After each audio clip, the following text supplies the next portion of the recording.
Good afternoon, everybody, and welcome to Evans Hall. My name is David Bach. I'm one of the Deputy Deans here at Yale School of Management, and it is my pleasure and honor to welcome all of you to today's panel discussion hosted by the Jackson Institute's Kerry Initiative. Our mission at Yale School of Management is to educate leaders for business and society. And perhaps no issue exemplifies the need to leverage business in service of society as much as the global fight against climate change. Indeed, our students, who come from more than 50 countries, are looking for business to lead. In 2015, in the run-up to the COP21 meeting in Paris, we surveyed 3,700 MBA students across the Global Network for Advanced Management, an alliance of 29 top global business schools that Yale SOM launched in 2012. Here's what MBA students around the world had to say about business and climate change. 96% of MBA students thought that business should be leading efforts to address climate change. 71% said that excellent environmental performance by corporations will improve their competitiveness. And 64% do not think business is making sufficient efforts to address environmental challenges. And for students, this isn't just talk. 67% of students want to incorporate environmental sustainability considerations into whatever job they choose after the MBA. 44% of students expressed a willingness to accept a lower salary to work at a company with greater environmental performance. Particularly the students here in the audience today are keen to hear from our distinguished panelists and to engage in conversation with them on this critical issue at the nexus of business and society. Now, how often have you heard the phrase, "Our panel needs no introduction"? It really is true this time. So rather than properly introducing our speakers, our guests, let me just highlight a few aspects of their leadership on the issue that they'll be discussing this afternoon. To my far side is Vice Chairman of Bank of America, Anne Finucane, who's responsible for the strategic positioning of the company and leads its environmental, social, and governance efforts.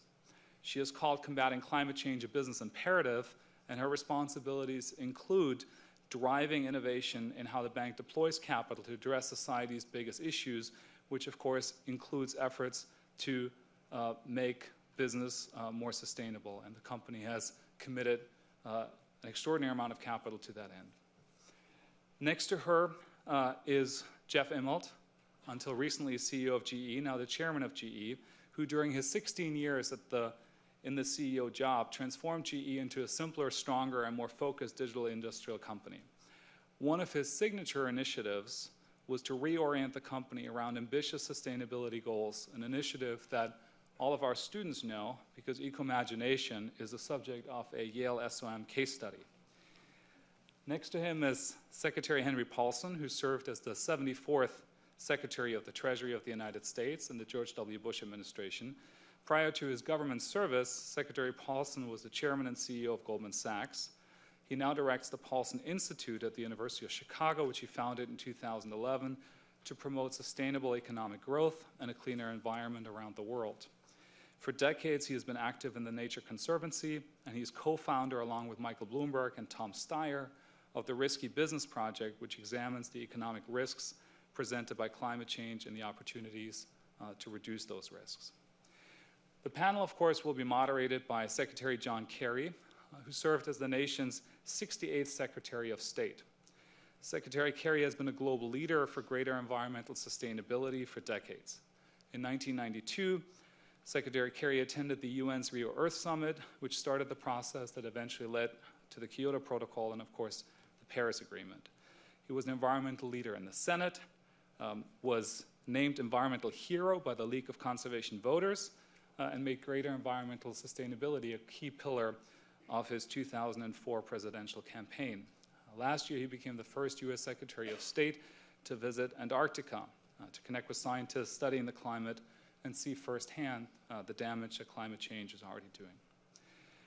There are many great photographs of Secretary Kerry's decades of public service, but to me, none is more moving than the picture of Secretary Kerry's then 2-year-old granddaughter, Isabel, sitting on his lap as he signed the Paris Agreement on behalf of the United States. I think we should make that a rule. young children should always be present when important documents get signed. I bet we'd get better public policies. Secretary Kerry, it speaks volume that you have chosen climate change as the topic of your first major conference here at Yale as part of the Kerry Initiative.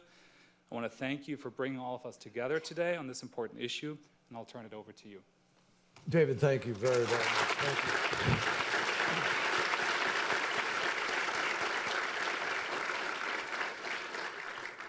David, thank you. It's wonderful to be here in this extraordinary Norman Foster creation. You all, those of you who are students here at the Management School, are very lucky to be in this beautiful building. Let me have the privilege, if I can, quickly. There is an environmental hero here. She happens to be my wife. Teresa Hines is over here. So I want to wave your hand. You all are turning up there. She's actually sitting in front of you right here on the corner. Wearing her shades, incognito. I am very, very lucky to begin this initiative today. We began over in the forestry school where we had former Secretary Ernie Moniz and Jonathan Pershing was our special envoy on climate, Heather Zeichel, who worked in the White House, Mark Bullen, who's the founder of a new company who's had years out of Houston in oil and gas, but who is now totally focused on new energy solutions, and Tony Earl, the chairman now, former CEO of PG&E, an investor-owned utility working out in California, for those who know it. So now we continue, and this is a particularly important session because after many years, going back to when I was even lieutenant governor of Massachusetts, and I tackled acid rain, and we ultimately got a clean air amendment in the that dealt with acid rain through an actual cap and trade program. You don't hear about acid rain anymore. The reason is because we put in place a mechanism that really solved the problem, but we've replaced it with other problems. It was a market-based solution, strangely enough, developed at the American Enterprise Institute, which a number of Republican governors were interested in, and we managed to then, in a bipartisan way, put something to work. We learned a couple of years ago when I was leading the effort in the Senate to pass major national cap and trade legislation that had been fully politicized, ideologicized, and it was impossible to cobble together a majority in the present United States Senate to deal in the same way with what had already been a bipartisan solution previously. So that has left me leaving the Secretary of State job and 28 years plus in the United States Senate with a conviction that if we're going to deal with this problem, and believe me, it is sizable, well beyond what is well understood publicly at this point in time, and it presents itself with a significant number of very difficult communication challenges because fear is not the way to change policy on this. So the most important approach, in my judgment, is private sector, business. I have left government convinced that if we're going to solve this problem, it is going to be because the marketplace moves authoritatively, rapidly, in order to provide a solution. And whether it's Elon Musk or the next Elon Musk or Sergey Brin or whoever it's going to be, or CEO of GE who moves GE in a direction to lead the nation, we are going to need massive innovation, we're going to need corporate leadership, and we're going to need new business models that begin to transform the economies, the paradigm that we're currently dealing with.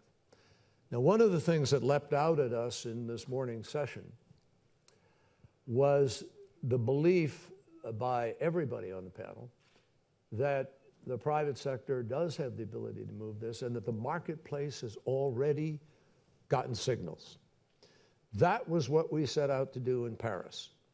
When we gavelled Paris to a close, in the immediate moments thereafter, I said to the assembled delegates, We did not succeed in Paris in creating a command and control solution that will guarantee we will hold the Earth's temperature increase to 2 degrees centigrade.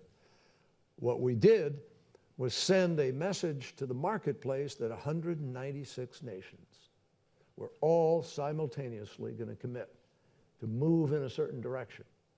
And indeed, last year, for the first time in history, more money was invested in alternative, sustainable, renewable energy than in fossil fuels, for the first time.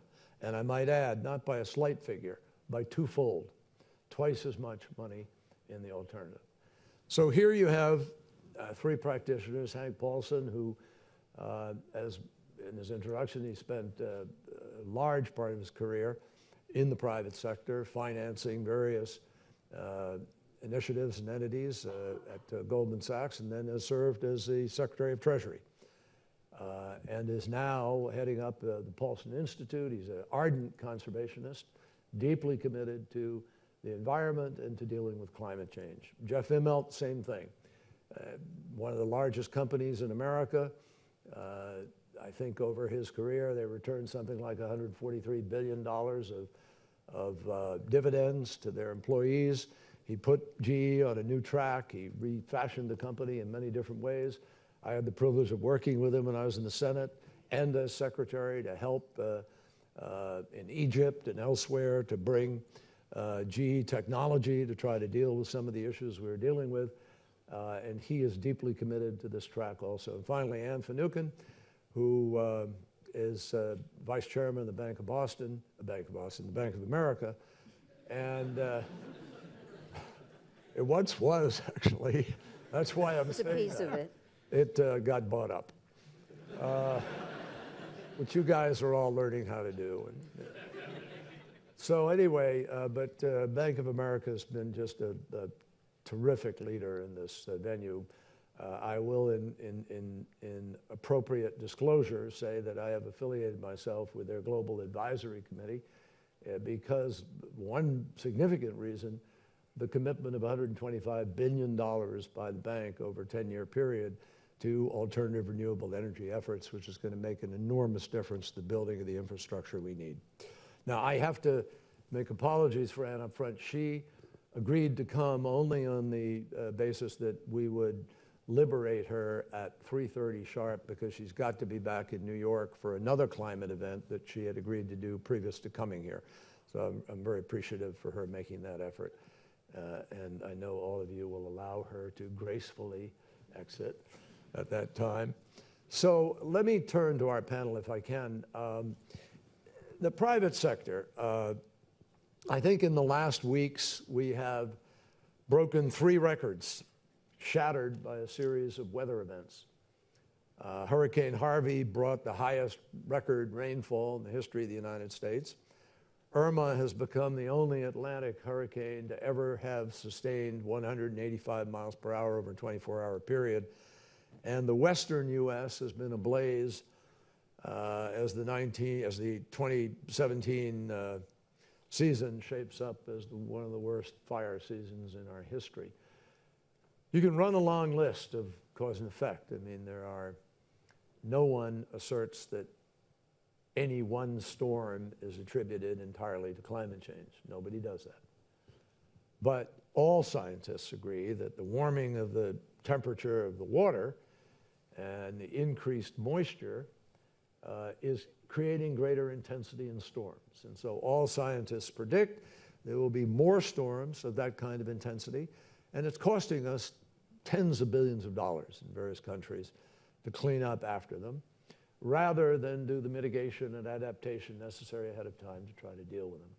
So I want to ask each of our panelists to begin by laying out why their company, why they personally have made this decision, and what it is that they see particularly that gives them confidence that this is not a competition between having an economy that is effective and doing climate change. That in fact, a stronger economy and greater job growth can come from moving in this direction. They obviously represent not yet a majority of the businesses of our country, But I can't think of more significant business entities to be represented in this transition that we need to effect. So let me begin, if I can. Hank, would you... Well, John, let me first of all say I'm a great admirer of all you've done in your leadership in this area and putting this conference together. And, and so I'm delighted to be part of it, even if it means a Dartmouth man has got to come all the way to New Haven. But I'll tell you, this is quite an organization. Now, You'll learn something here. Yeah, you do. I know it. We can always learn, right? And I can clearly learn from you. But any of it, I began, for as long as I can remember, I've been a conservationist. And so when I first thought about climate change, it was through the lens of the global ecosystem, the impact on wildlife, but over the last 10 years, my passion for environmental protection has really merged with my background in financial markets. And so my focus has been on business and on the economic impact of climate change. And as you said in the introduction, in 2013, when I began working with Mike Bloomberg and Tom Steyer, putting together this big bipartisan group to look at the economic impact of climate change in the U.S., we quickly came to the, it was a year or so, but what the analysis showed is what you indicated, that there were these huge economic risks. And, we focused on coastal real estate, we focused on the agriculture industry, we focused on power generation. And so the kinds of things you alluded to shouldn't be surprising to anybody, right? The storms and the flooding in the Gulf Coast, they were foreseeable, the big heat out west, the raging forest fires. But a big driver of what we did was to get business to mainstream the evaluation of economic risks associated with climate change, like every other risk, because they weren't adequately doing that. Business looks at all kinds of operating risks. They do it all the time. They need to do that. And odd as it may seem, on a macro level, the climate models are really easier to use to forecast climate risk than some of the other risks, because you've got the steady emission of greenhouse gases and what they do to the warming of the atmosphere and the oceans and these foreseeable events. Now, what business is doing, which you alluded to, is quite obviously and naturally, investors and businesses are the ones that are inventing and commercializing the solutions to reduce greenhouse gases. As I think you must have talked about this morning, the technologies we need are already here. They're largely here, and the costs are coming down. And what it takes to get where we need to get to really transition to a low carbon economy, the costs are substantial. It will take time, but given the magnitude of the problem, they're really quite reasonable. And what I've seen, which has been energizing for me right now, is everything I do today is not for profit. Almost all of it is focused on the environment, and almost all of it is working with business in some capacity. So I've got a 40-company Latin American Conservation Council, major companies throughout Latin America and the U.S. The Paulson Institute, which is a think and do tank in China, got 15 people in China, about 45 people overall. We have a U.S.-China CEO Council on Sustainable Urbanization with about 20 companies, and risky business. And all of these things, I see companies doing amazing things. It's more focused on the big global companies like GE that have the supply chain focused around resilience, but also reducing greenhouse gases. But what I need to say, as optimistic as I am, I just have to say this. Business can do a huge amount, but they can't do everything that needs to be done unless we give them some help. There's got to be a policy framework. I happen to think the most important policy framework is putting a fair price on carbon. That's what I believe. But also Also, I think we could spend a lot of time today talking about green financing models and structures, because I'll use China as one example, but we could use it globally. China, the cost to green their economy is $800 billion a year. Now, as they look at it, government can only pay for 15% of that.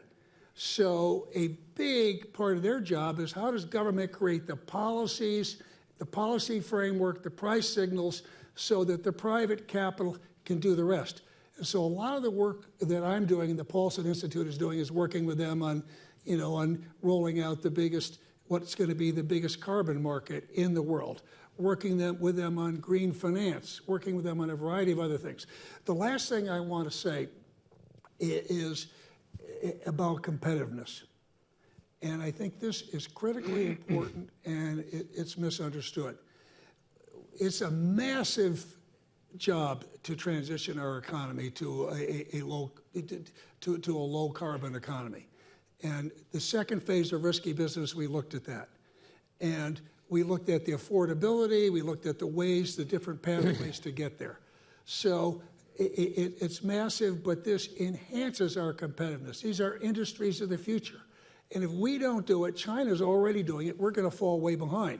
That isn't to say there aren't dislocations, because there are going to be losers as well as winners, and there are timing differences. But absolutely, it is essential to be done, and it's going to enhance our competitiveness. Let me thank you, Hank, and let me just underscore the competitiveness issue is enormously important.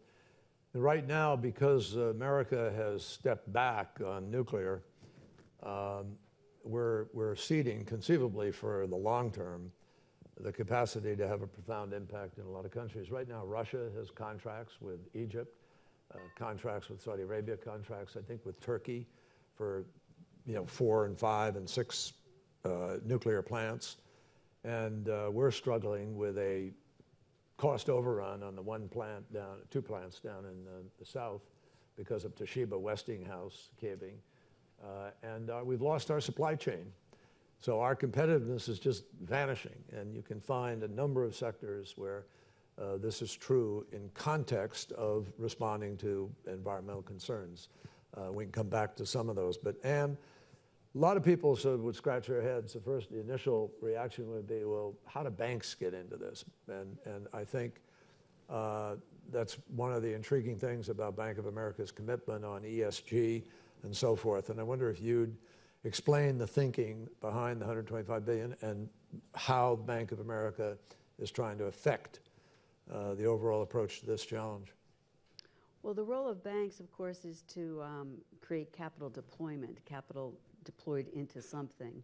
And in the early years, I have to say that I think there was, and I'll use 2007 as sort of a marker, because I also think, Hank, that's when carbon trade could have taken off, and then because of the financial crisis, it kind of fell apart a little bit. But we made a commitment of $20 billion, and I mean, I was at the front of making that commitment, and I wondered really how we would make it. At that point, we financed twice as much in coal as we did in renewables. Just fast forward to today, in 2016, we do 10 times as much financing in renewables as we do in coal. So in that 5-year period, the world has changed that substantially. And the $125 billion commitment, I mean, in 3 or 4 years, we're already at $50 billion. So we will blow through that. And now it's become competitive. So it isn't just Bank of America, it's JP Morgan, it's Goldman Sachs, it's Morgan Stanley, and the European banks, all trying to get into this business because it's a good business, with the exception of, I mean, there are sort of 3 tranches. One is perfectly good, good margin business, including underwriting green bonds or financing renewable energy in parts of the world where it makes sense. There are more difficult things, like preserving a wildlife sanctuary in Kenya, where the returns are going to be low and you have to be patient. That's different, and in that case, it requires commercial banks, development banks, like the European Development Bank or the International Finance Corporation, foundations, and private equity to combine and be more patient. But in all these cases, we see the business. So the role of banks is to finance the opportunity, not to be the opportunity. So there's this new term hanging out there in the ether of the investment world, which is impact investing. Right. And there are different funds, the RISE Fund, TPG, different people who are out there putting together funds for that purpose. Does that require a completely different standard of patient capital and a different set of metrics to measure from other investments? Or is it really just a sort of fluffy term of art that it's really all the same in the end? You measure the bottom line the same way? No, it's not the same, and actually even in social impact investing. So TPG is a private equity fund. They've started a thing called RISE Fund, which is for social impact investing, but they're going to get market returns. So their whole philosophy is just to put the lens on something that has social impact, and they're really looking more broadly at the UN Sustainable Development Goals beyond environment. There are social impact investing that won't get that kind of return.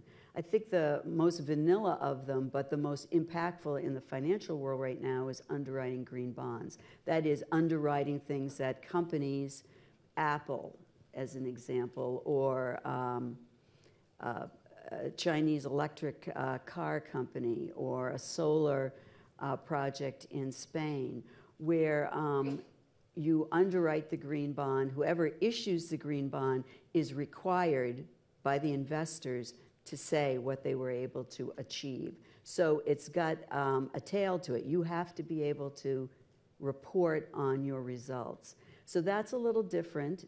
So if you underwrite the green bond, you get market returns. If you are issuing the green bond, so we're the largest underwriter of green bonds.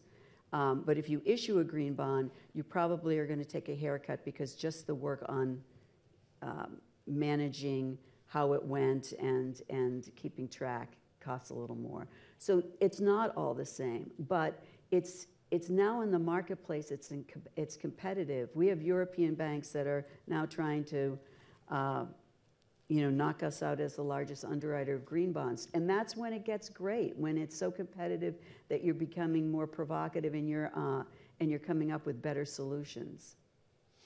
Let me come back to that in a few minutes here. Jeff, you've publicly called on companies, private sector, to step up and try to fill the void where the Trump administration has stepped back. And you've even suggested that companies perhaps ought to have their own foreign policy with respect to this effort.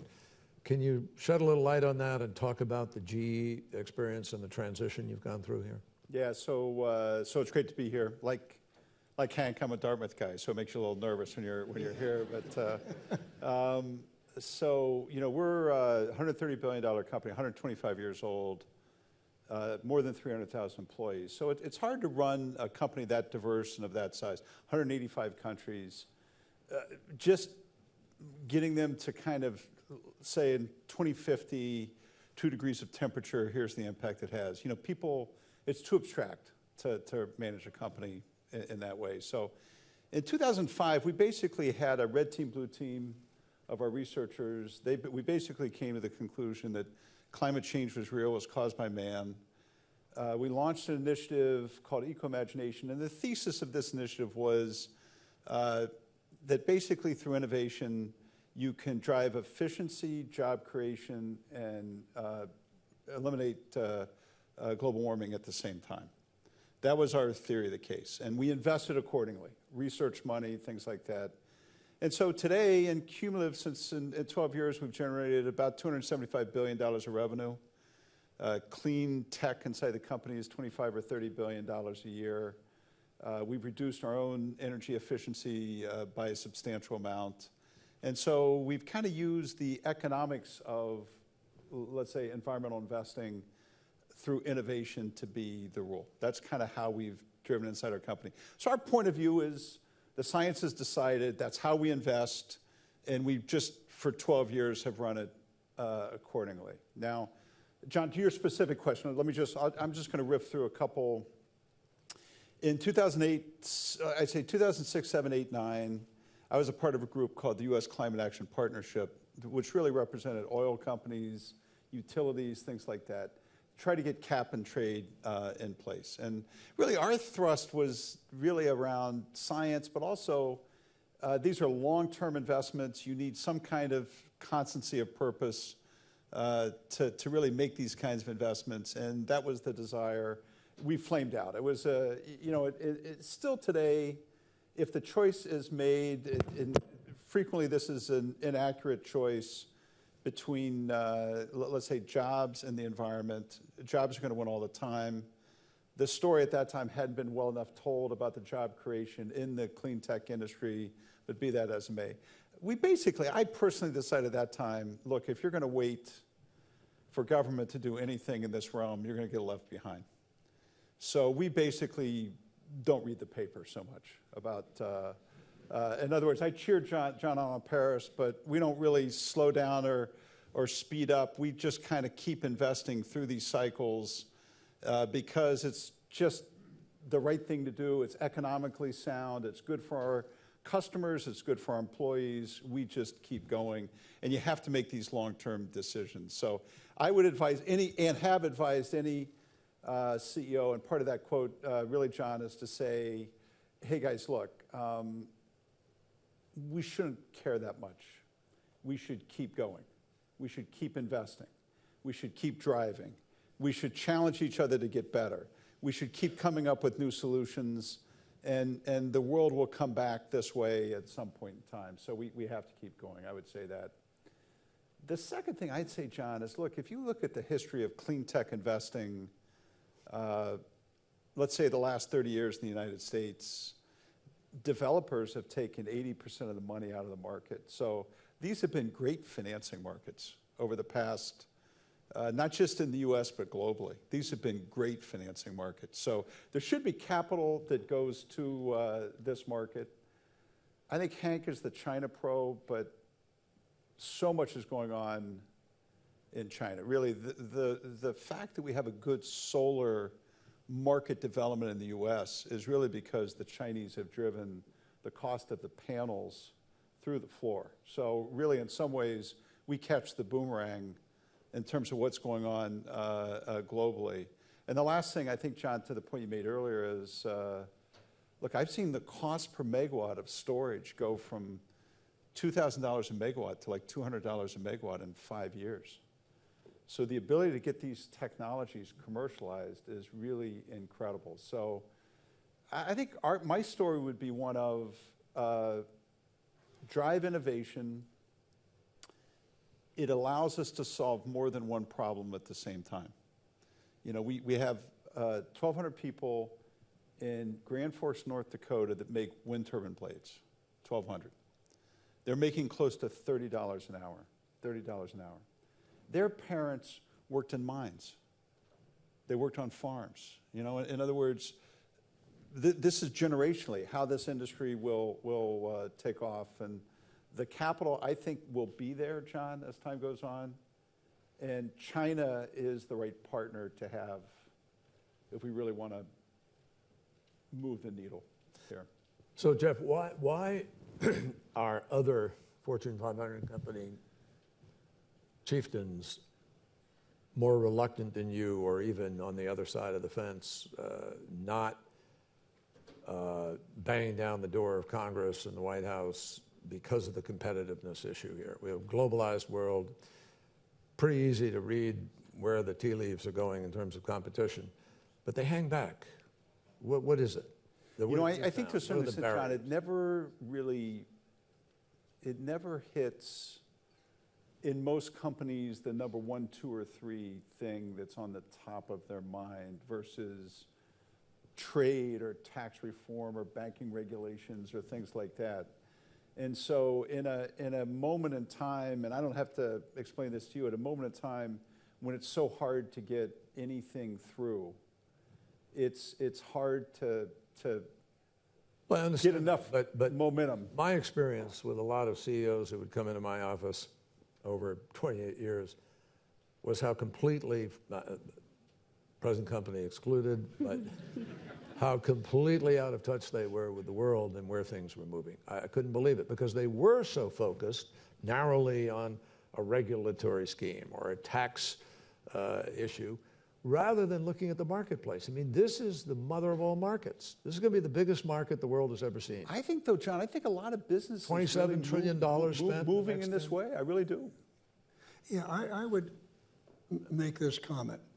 You know, and I saw it at first with a Latin American Conservation Council and other things, and I would go, so I would find CEOs that cared deeply about these questions, but I would, if I would talk with, say, Johnny Isaacson, Coca-Cola's, when they go in, they got to talk about the sugar tax or whatever. I mean, they've got, if you're running a company and this isn't a mainstream part of your business, you're not advocating as much as you should for climate change.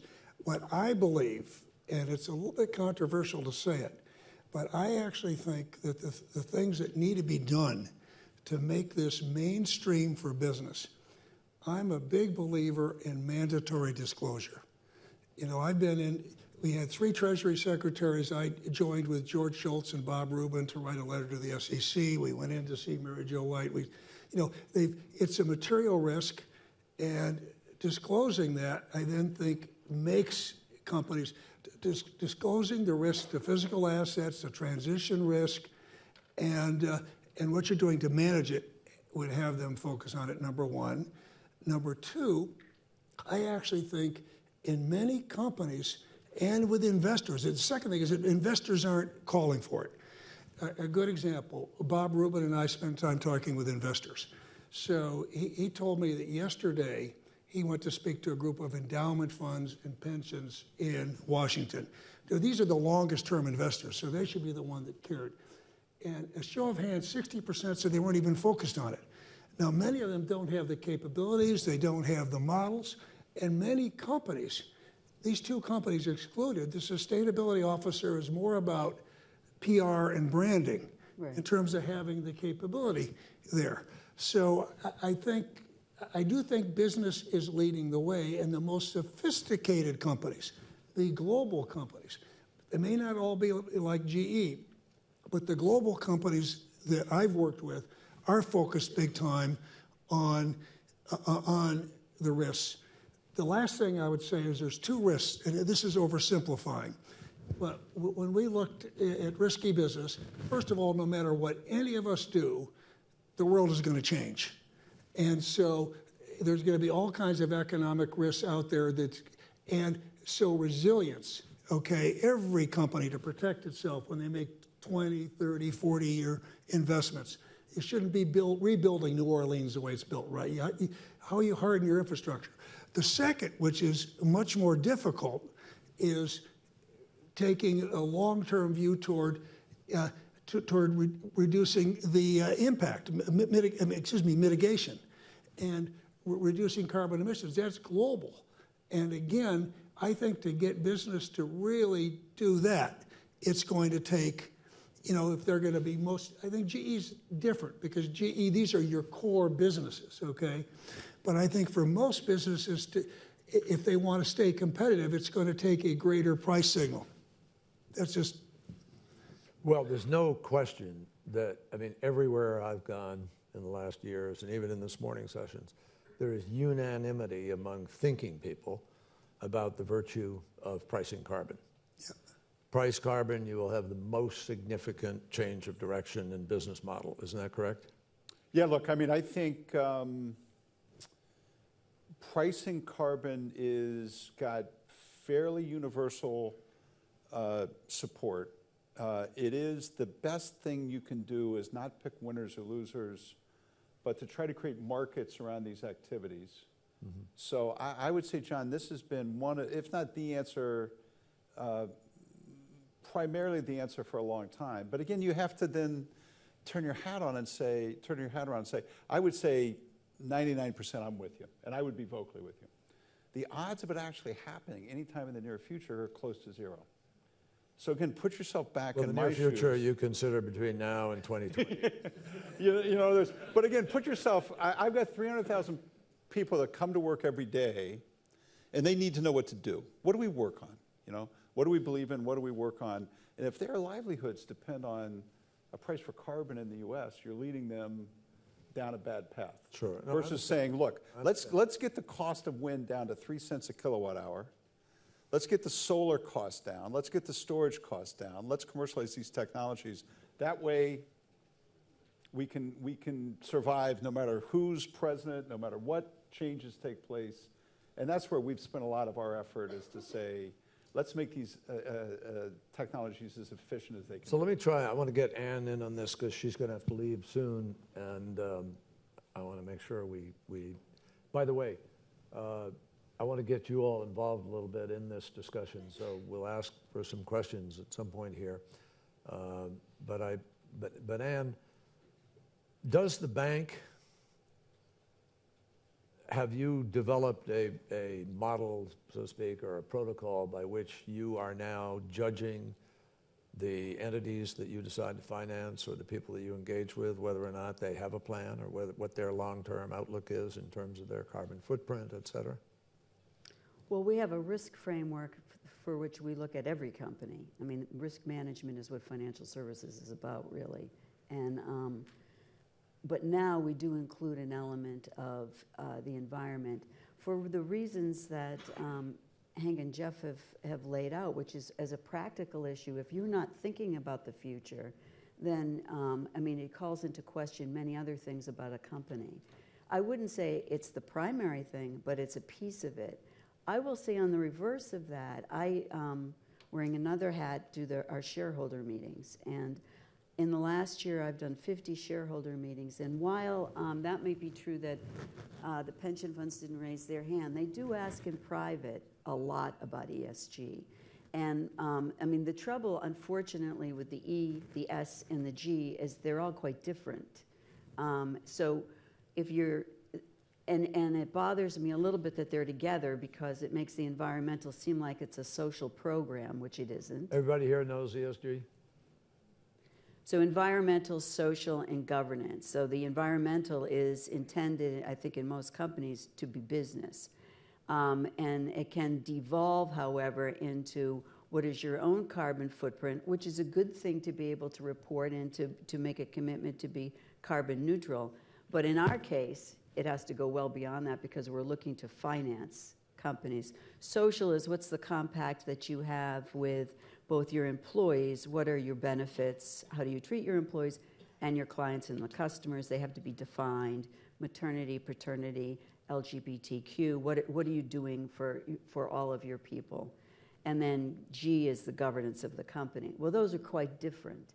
But I will say that in 50 meetings 4 years ago, nobody asked. It was a real push, and now it's a pull. They want to know. And I think part of it is they're trying to figure out how they're going to incorporate it into their own proxy and their own annual report and their own reporting generally. I mean, Jeff, you'd know better than I. Well, Ann, really, I think, something going back to 2005, the one thing we decided then was we didn't really want this to be a green program. Right. We didn't want it to be a social program.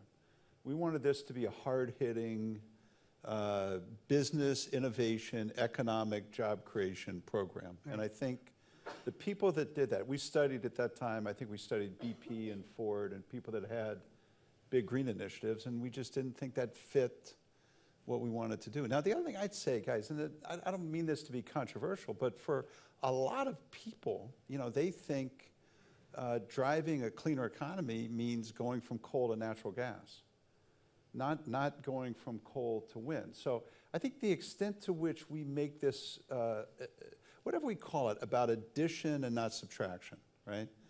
So we never went in and said, hey, coal companies, you stink. Mining, We went and said, look, everybody can be cleaner. Everybody can be better.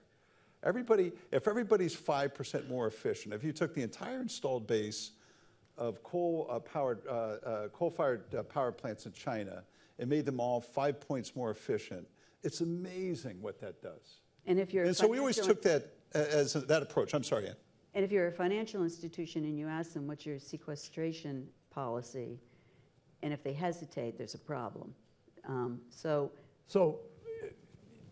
let me, but the challenge is, let me sort of put this from a policy point of view. scientists told us in, 15 years ago, 20 years ago, that we had to keep the temperature rise at 2 degrees centigrade or you reach a tipping point. And they said then that the tolerable level of emissions in the atmosphere was 450 parts per million. Now, we are currently over 400 and rising rapidly. Except that scientists since then, because of the amount of damage that has been done and the current curve, are telling us we're wrong about 450, it's really 350. So our goal is to hold 350 parts per million. When I was in Antarctica, I was given a South Pole vial of air. And on it, it says cleanest air on Earth. And there's a little graph with the rise of carbon dioxide in Antarctica. And it said 401.6 parts per million. So from a scientific point of view, folks, we are over the tipping point, heading to more, and we're looking at Vietnam that has plans to build 19 to 50 coal-fired power plants. We're working on trying to get them to realize they don't have to. China building coal-fired power plants simply to keep their growth curve. India building coal-fired power plants to meet their growth. So whatever gains we make by leaping ahead on, all of our initiatives here to meet the Paris, and by the way, we're halfway to meeting Paris already. I mean, that's how fast things are moving. But a lot of that will be undone by growth in less developed countries who haven't got the message that they shouldn't repeat the mistakes we made, or if they got the message, don't have the financing and technology to be able to do it by themselves. So what is the role of private, if you're risk management? I think Hank has a... Hank? Yeah, so I would say two things. First of all, you are right about the systemic risk. Scientists are conservative by nature. Whenever they come together with a consensus estimate, I think they're too conservative, and we've looked at the risks increasing. So there are huge risks out there. And this is the pernicious problem because it's global. And it's easier to do things when it's domestic than when it's global. So I come back, so I just assume we probably won't meet the best case, and we're going to get, and we're going to be figuring out how to live in a much tougher world. But I think the answer, I want to come back. Are we stuck with that, Hank? No, I want to come really stuck with that? I want to come back to green finance because I agree with Jeff. It may be a while before we price carbon properly. But the reason I happen to think green finance, when you look at what it's going to take to finance, the targets you've set for Paris and go beyond that, it's going to take huge amounts of finance from the private sector. And when you look at the next 3 billion of population growth in the developing world, largely in cities in many countries where they don't even have municipal finance, it's going to be green finance. So again, I come back to the kinds of things I'm watching the Chinese doing.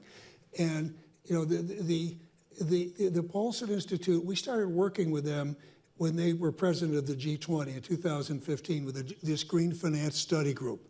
And there's, as Ann said, there's a range of things. There's a range of things going to even defining what green bonds are. And now they got the biggest green bonds. And there's a whole range of things. And I happen to think that the most important thing you can do, although there's going to be a lot that can be done with patient capital and so on, is come up with financing models that work. And, I would just say one big idea that we're working on with the Chinese government is a public-private partnership which has got largely Chinese money, but it's going to have full returns, bringing U.S. energy-efficient equipment to China, where you've got real returns. But there's a whole range of things. So I come back to saying that you can't expect business to have a 50-year time horizon. There's short-term pressures on business. So you can't expect business to do that. You can expect business to do all the things that Jeff said, but I still think, I'm not giving up. I don't think it's hopeless, but I think we've got to push for models of green finance, for models to incent the investment, for putting some price on carbon, pricing externalities, et cetera. So let me ask you quickly, and then I got to liberate Ann, but there's 12 to 13 trillion dollars of money around the world parked in basically a net negative interest rate status. And yet there are infinite numbers of infrastructure deals which could return 5%, 7%, maybe 10%. I mean, it seems to me we have not been creative enough in thinking about how we attract that money off the sidelines. Maybe there's concessional lending. We're going to have Jim Kim here from the World Bank tomorrow. He's talking about possibilities of de-risking. I think there are ways politically we could de-risk. Right. If you combined the de-risking with the concessional lending, you could conceivably come up with a very attractive package, which would change the ability of this investment to take place, which then, by trillions of dollars, I mean, even if you took let's say you got 500 billion of that, that would be 5 times what we've been able to raise, even in the context of a Paris Agreement. Is this doable, or is it not? Don't we need? Well, look, John, I think one of the things I liked about Paris was this attempt that you led to get the financing there. I would say, look, point of fact, it doesn't matter how many infrastructure funds or green funds exist. If you're doing a wind farm in Kenya, the amount of risk capital you get access to from any of those funds is 0. Yeah. Okay, so everybody talks, they have an office in London to say they're a emerging market infrastructure fund. They got nobody on the ground. So you're taking country risk. Yeah. You're taking now, the things I've seen work, for instance. And the principal reasons are country risk and corruption. They don't want to put people on the ground. Offtake. You can name all those things. Now, all that being said, look, as a company, we go to a country and we just recirculate the capital, right? So we'll go in, we'll put the first investment on our balance sheet. Now there's an infinite amount of capital available once something works, right? So once something's been proven it works, you can sell it, you can get, but you have to be willing to kind of take that $1 risk. Got to de-risk it. Yeah, so in other words, look, I think, I've seen the World Bank has done an amazing job in a country like Bangladesh.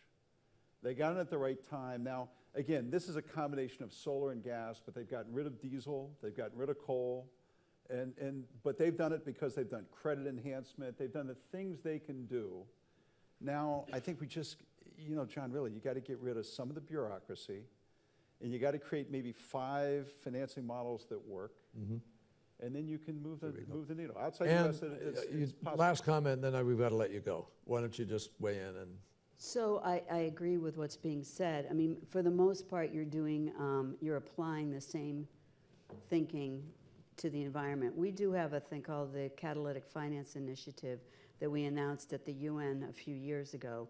It is Bank of America, HSBC, Credit Agricole. It's a private equity, but it's also the development banks, and so World Bank. And together, we have a currently 8, moving to $10 billion fund. And the idea is to de-risk something that we wouldn't normally be able to do on our own. So the Kenya Wildlife Sanctuary, which has a very small coupon in it, return. In order to do that, you do have to be patient because it's a longer investment, longer tail, has risk to it if we weren't all in it, and it also requires foundation money. So the foundations take the first loss, the development banks probably take the second, commercial banks are looking to make a reasonable return, the asset managers and the private equity are looking for a bigger return, but because they are sort of guarantee it, that set of layers together will do something that we never would have been able to do on our own. And none of them would have done because they couldn't have gotten all the capital together. So that kind of innovation is new. And if you can do the green bonds, you can finance things the way we're talking about, plus you can have something like this Catalytic Finance Initiative, that's when you start to stand up projects that couldn't have happened before. However, you never do it on something that you think there's corruption and no person on the ground, and they haven't come up with a business plan that has any sense to it at all. So what I'm talking about is being able to do something at an earlier stage, to be more patient, and to develop a consortium of partners that normally never would have come together.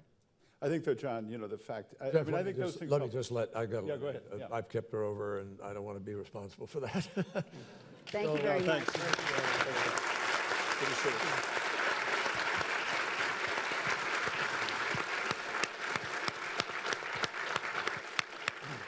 I was just going to say, John, in the time, what Ann takes place, like the One Belt, One Road Fund in China will run laps around us.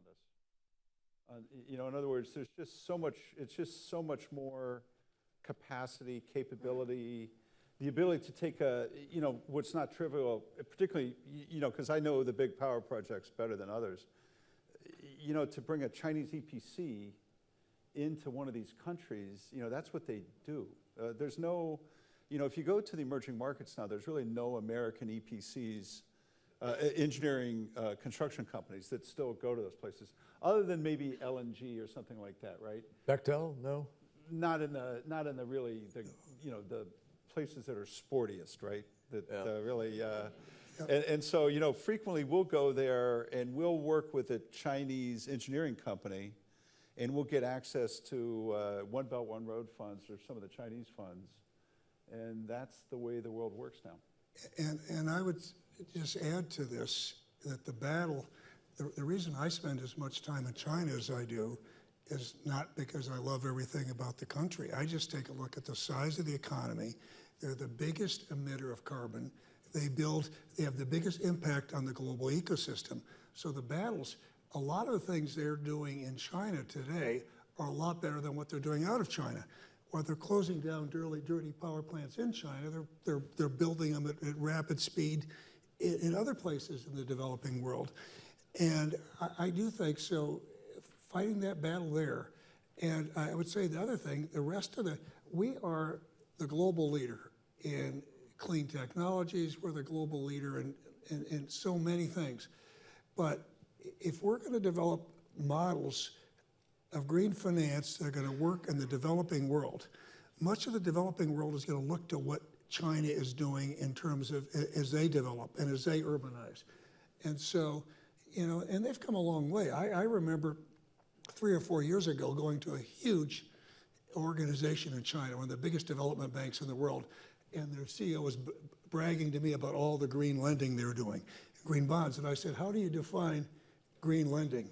And he stopped for a minute and said, we've got more work to do on that, And so a big part of it is defining it, but the role of institutions, the role of fintech, and these models that they're putting in place. And I think also, Jeff's point cannot be underestimated. We don't build infrastructure. The United States doesn't, we build infrastructure, we don't finance it. We don't do it. So China is financing infrastructure, and they're looking at it as a way of driving their jobs and growth and making a big foreign policy. It's also soft power. So I think impacting and influencing that is going to be very important. Let me, I'll just say that China indeed does things differently, and quite remarkably at times, obviously. But when we went there for the G20 meetings, they shut down all their factories the week before we came. And then when we got there, they said, look at our blue sky, look how well we're doing. They joke about that, G20 blue skies. Yes, G20. But again, I think, John, to that point, I mean, the environment in places like Beijing, this is an existential threat to the growth of China. This is a very serious, extremely serious problem for the country, and solvable, but it's a huge problem. What we learned was that, in fact, in Copenhagen, where we had the Conference of the Parties meeting 4 years prior to Paris, and it failed. China was very much on the side of the G77. And President Obama literally had to crash a meeting late at night to make himself present with the Chinese, et cetera, try to make a last-ditch stand to get something done. It didn't happen. When I came in as secretary, we decided we have to change this dynamic. You can't have the two largest economies of the world in complete polar opposite places on a subject as important as climate. And so I went to China. I called my counterpart, actually not my counterpart, above my counterpart, the state counselor, Yang Zheshur. And I said, look, we need to find a way to work together. And why don't we start a working group to see if we can head towards Paris in a different modality. And lo and behold, we went about a week later, went to China 2 weeks later, and they agreed. I spent hours with President Xi explaining to him, but tapping into the very thing that you just heard described, the growing sense in China of their own responsibility to their people and of the agitation that was growing among the Chinese populace about the quality of life issues. And the party, which comes before all else, as you know,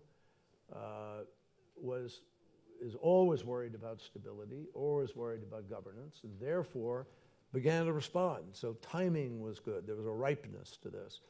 And China joined with the United States. Indeed, President Obama visited the next year, and the two presidents were able to stand up and say, we are going to go to Paris, we're going to work to get an agreement together, and both set their intended reduction levels of emissions. And that's really, I think, the key to getting Paris. I think the French would tell you that had we not been able to do that, that we might never have gotten an agreement there. But I think the question now is whether or not I mean, it's very difficult when our government is retreating from the multilateral field, pulling out of Paris, talking about, us kind of going it alone. It's really hard to build the consensus necessary to do the kinds of things. I think, John, just to, not that I can speak for all the private sector, but I don't think the recent actions on Paris dissuade most business people from what they think they should. Oh, no, I agree. No, they've committed. I just think it's too bad that the country's not engaged as it goes forward. I always look at it more along the lines of, I always think it's good for the U.S. to be in the middle of the appropriate discussions. I was just going to, even while I think it's hard to get, and you could lecture me on this, but it's hard to get things done in Washington. The states remain a good, fertile turf for environmental investing and things like that. And as loath as I am as a business leader, to compliment California, I have to in this regard. And I know you had Tony here earlier, but really without the state of California, particularly during the financial crisis, the fact that California had a constancy of purpose around electric vehicles and solar and things like that, I think really was a game changer in the country. I think Governor Brown deserves a ton of credit for that, because while everybody else was kind of like zagging at that point, they were like completely committed to the change, and that helped the whole country in the end. No question about it. California on its own is, what, the sixth largest economy in the world. Yeah. And Jerry Brown will be here tomorrow and talk about this, but California has been terrific in its commitment and steadfastness to this track, and it's made a real difference. In fact, California is a model now for the cross-sector capacity to synchronize private sector, public sector policy and incentives. And it's worked really effectively, and it really shows what we could be doing on the national level. The other thing I wanted to comment on is the infrastructure issue, which I urge all of you, in whatever capacity you have, to dialogue with people in public life or to have an effect on the course of our dialogue. The only significant project in America today is in California, where they're building a high-speed rail north and south. But as a veteran of the building effort of the depressing of our artery in Boston, the so-called Big Dig, which is one of the last big projects, which is invaluable to our community, having joined the harbor to the city again, and facilitated the movement of traffic, we are not investing in our future. And you ride on a train from Beijing to the coast, goes 300 miles an hour. The steward puts a glass of water on your table, and it doesn't move. I mean, literally, I'm telling you, this happened. And we ride the Acela, which, enough said. But we got to get going, folks, and that's what I worry. That's what I wonder about with respect to the corporate to corporate America.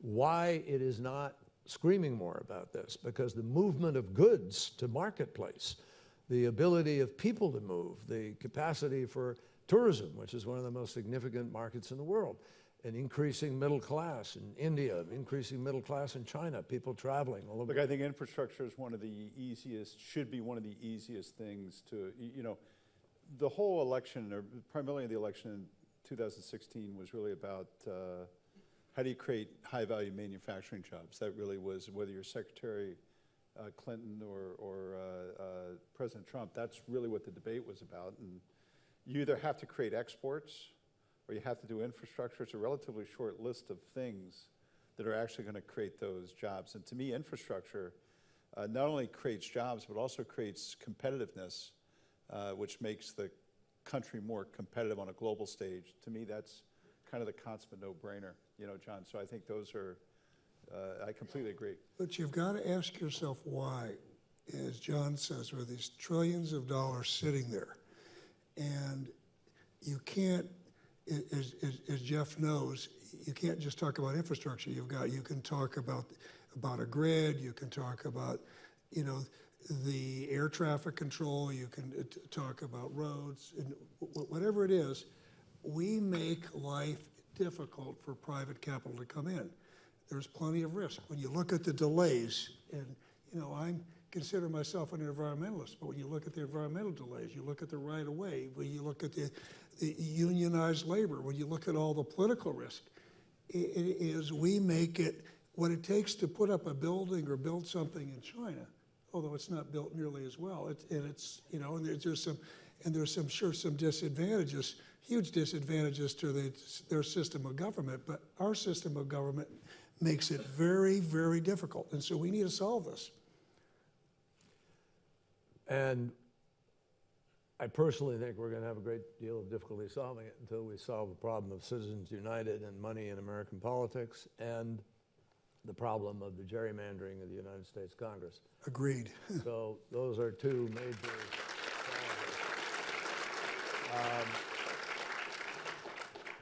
we've got a few minutes left, and I want to get you all involved in this. So are there you got a chance to lob a question or two to two of the most articulate and thoughtful minds here in the country? Yes, sir. Right there. Right here. You're going to another sir. That's all right. Right here. Yeah, great. Yeah, thanks. Dennis Sprintz, Political Science Department. I wonder how much you need credible commitment that comes from within companies without being backed up by the government, and what is the balance you need in framework policies by the governments to enable companies to go ahead. What the Germans call Ordnungspolitik, it's framework politics. So it's the balance between unilateralism on the company level versus what you need from government to turn uncertainty into a business risk, which is much easier to calculate. It's a great question. There's no doubt in a world like energy or what we're talking about today, the combination of kind of, I would say, private sector innovation with thoughtful policy is, if you can get both those working in sync, that is hugely an accelerant, really. And so I for one, would be quite, I would tell you, look, if we did have, to a certain extent, the production tax credit in the U.S. has been very effective at getting solar and wind and things like that into the marketplace, even though, you were making 20-year investments and it had to be reauthorized every year.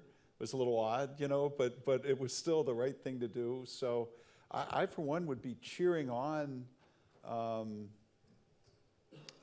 really strong government policy. But I hope what I've tried to convey today, the fact that there is no policy, isn't an excuse not to do things. You know, that's really the point I'm making, is not to denigrate at all the role government plays. It's profound and has been important, but it's to say to all of you that are getting an MBA, it's not an excuse for you to not move forward when you're doing something that you think is smart or right, if there is no government policy.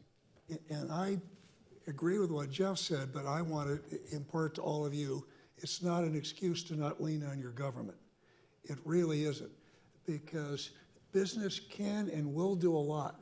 But when we're looking at mitigating these long-term global risks and taking an insurance policy out, that's the role for government. You can't ask business to look that far ahead and do it.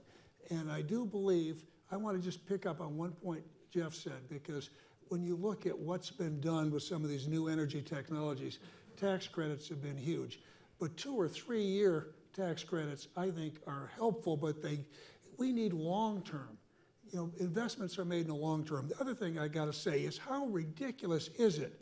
You know, again, Jeff may not agree with this, but for oil and gas, carbon-based fuels to be getting tax advantages. Give me a break. We are energy independent.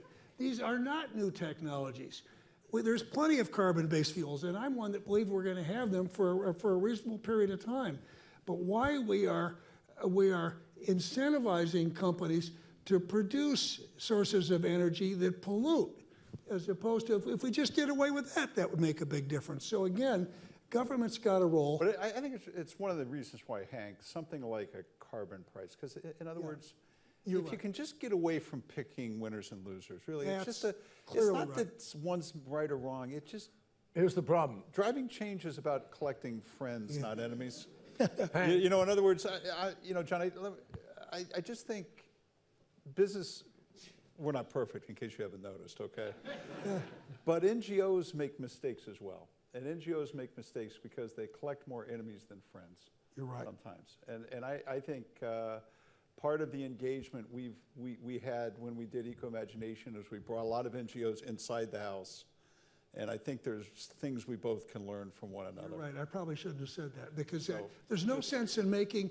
You're right, because I think the communication I've learned, if I've learned one thing, the communication about this is very important. And we learned that on Risky Business. You know, there was, when we sat down with economic impact, and if we went to farmers and said, listen, you're a big part of the problem, we want you to pay a tax. Do you want to talk about it? They wouldn't have. But if you just sat down and talked about what's going to happen to ag, and you looked at the Midwest, and you looked at the science, and you look at what's happening, and you were talking to farmers and saying, guess what? Maybe our yield will only go down 3%, you know, across the U.S. crop yield. But if you're growing corn and beans in Illinois, Iowa, Indiana, guess what? You may not be growing them as you go from temperate to arid. Everybody, no one was denying, they wanted to talk about it. So Jeff's very subtle reprimand to me was right. I mean, we have to be careful about the language we use. John's going to reprimand me still. There's no sense in making enemies and turning people off. We need to bring people in. No, I'm not gonna. I'm sitting here wrestling with this, 30 years of experience of wrestling with the American tax code, which picks winners and losers on every page. You're right.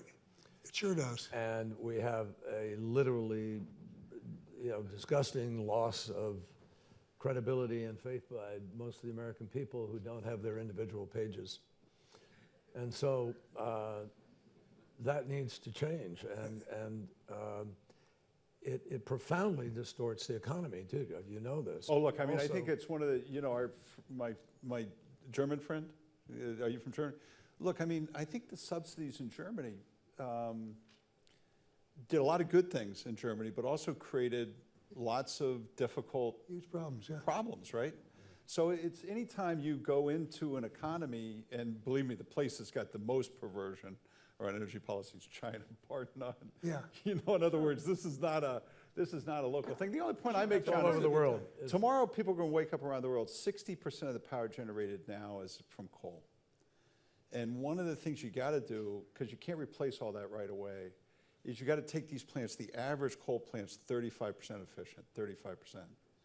If you could just walk that from 35 to 40, right, while you're doing all this other stuff, the world's a better place.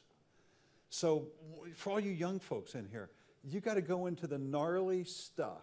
Really, a lot of the life has changed, not by doing, you know, if you want to go build solar farms in Vermont, cool, really neat, you know? But if you want to go to Indonesia and get a coal plant that's spitting crap out every day, 20% efficiency, and make that 35% efficient, that's God's work too. Okay, so I just think that's the point. That's the point I'd make. And just to add that, I want to just say an obvious point. All this talk about electric vehicles, electrification, it makes no difference if the electricity comes from dirty coal. So when you look at what you've got to do to decarbonize green an economy, it is to go to wholesale electrification, but then there's different paths to, you know, you've got to focus on energy efficiency and different paths to cleaner energy. And I could not agree more with Jeff. I mean, it's just, so how to make some of these plants more efficient and cleaner is going to be key. So one of the things I learned in my years in the Congress was that it really is advantageous to try to stay away from command and control and try and unleash the greatest virtue we have in our free enterprise system, which is the allocation of capital by itself. We do that well, usually. The marketplace does that pretty well. There are a lot of distortions still, and I think one of the things we could even out, I mean, the pricing of carbon would help even that out, but there are other things we could do that would make it, I mean, this market for clean energy is going to be so huge, right, so gigantic, beyond a lot of people's comprehension. And when you start thinking about we don't have a grid in America. I don't know how many of you know that. Yeah. We have a California West Coast grid, we have an East Coast grid, we have a little line that goes up the Dakotas from Chicago, and we have Texas, which has its own grid, of course. And in the middle of America, this great big belly, there's a hole. You can't sell wind power from Iowa to the south or to whatever. We can't take wind power from Texas and sell it. It's crazy. So we need to provide the proper incentives, if you will, framework within which the private sector and innovative businesses and people will decide whether or not they want to go invest and have the freedom of the marketplace to start making those things work. And that'll take off like crazy. You know, John, in the late 90s... I just want to say one thing about fixing the political system, because when I was Treasury Secretary before the crisis, that was one of the first things I focused on was the grid. And because it makes no sense. We should have a grid, high capacity DC grid across the United States. And we couldn't figure out how to do it. Financing wasn't the big issue, but the fact was there are all these, it's hard to have federal preemption given the states' rights. Right. And all the environmental laws and the right of ways and so on, it just made it very, very difficult. Right. Every line that has to cross a state line. States' rights. It's not easy, but you need the preemption. A question way back up there. Yes, ma'am.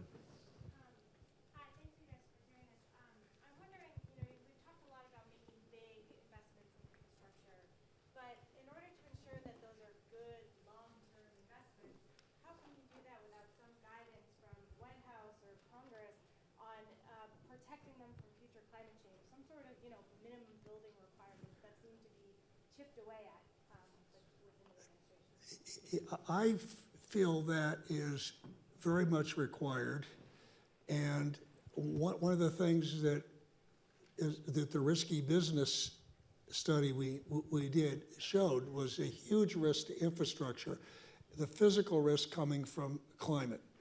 And so one thing, in addition to trying to mitigate, the long-term risks that could just greatly change the world in which we live and are huge risks, there should be a real focus, a strong focus on resilience, because the world is changing before our very eyes, and the cost Whenever there's a natural disaster, so many of my Republican colleagues are against doing anything because they're against big government.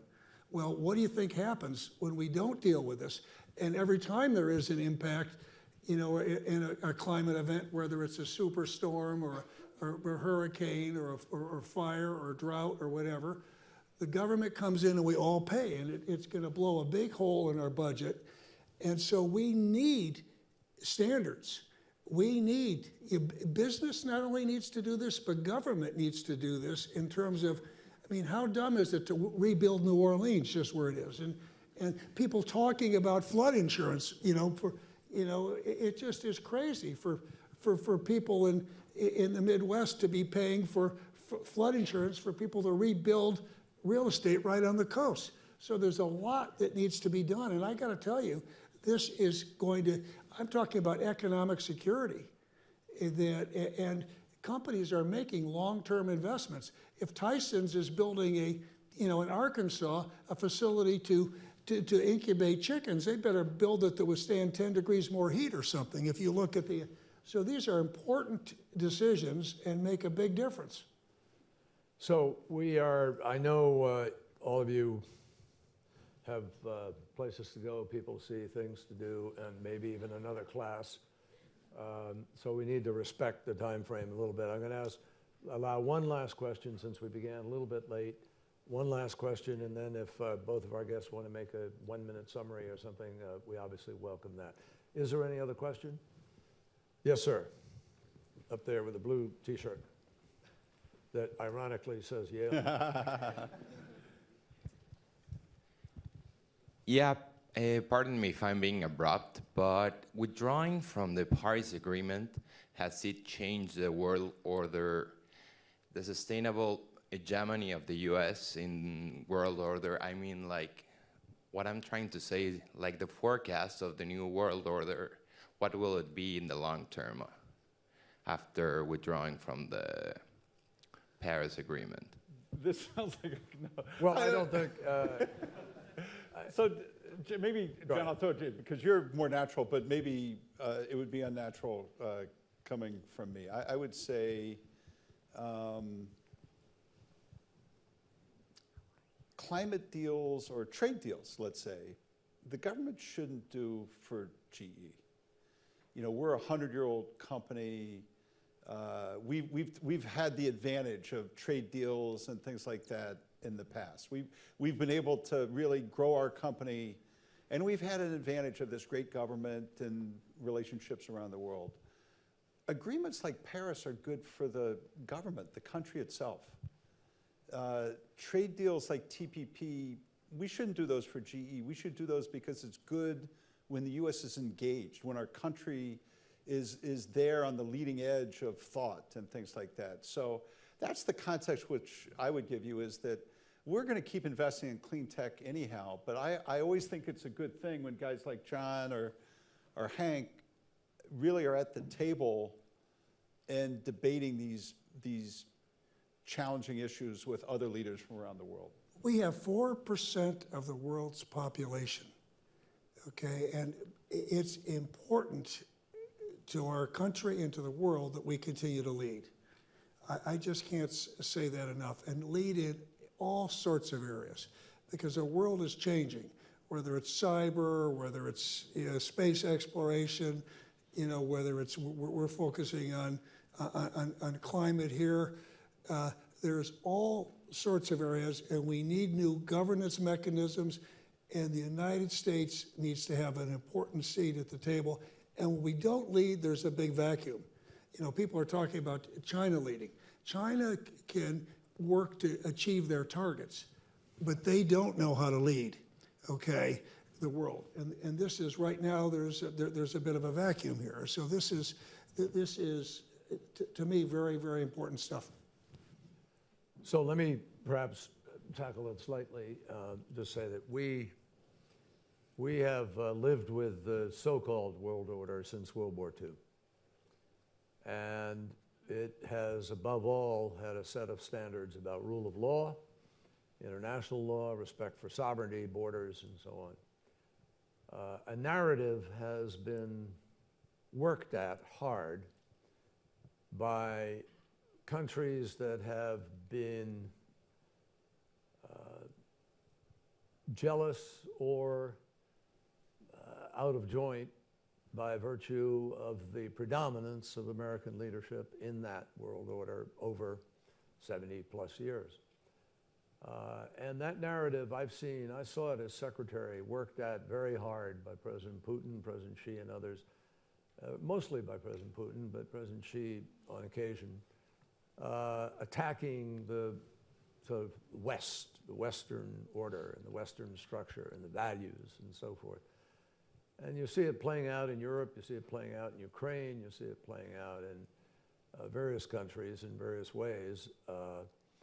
And that's why the choices of the current administration are so troubling. Because what I, as a senator, sort of adopted as a matter of course, which is the indispensability of the United States, I saw and lived as Secretary of State. And I saw that, you know, if we don't step up, Ebola might not have been addressed. If we don't step up, AIDS would not have been done in Africa. If we don't step up, there isn't a START treaty.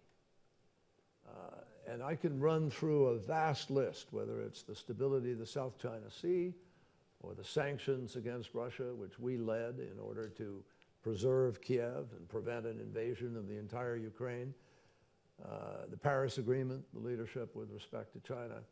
I can give you a long list of those things where the difference was made because the United States knew how to build a coalition, anti-Daesh. I built that coalition, calling country after country, visiting the region, 68 nations. The first time in history that Sunni have bombed Sunni in the Middle East. I mean, that's what we produce. And I will tell you, candidly, you asked a blunt question, I give you a blunt answer. If we're not doing it, folks, I'm telling you this, I don't ever see Russia rushing to pull together a humanitarian response to a typhoon in the Philippines. Do you? I don't ever see China rushing to be the first in to send its military into the Western Africa to build healthcare capacity and stop 1 million people from dying from Ebola. So I think that our engagement, our leadership, without arrogance, I hate the way people spend so much time extolling the exceptionalism of America. Not that we aren't exceptional, we are exceptional. We should be confident in that, we know that. But we're not exceptional because we run around telling people we're exceptional.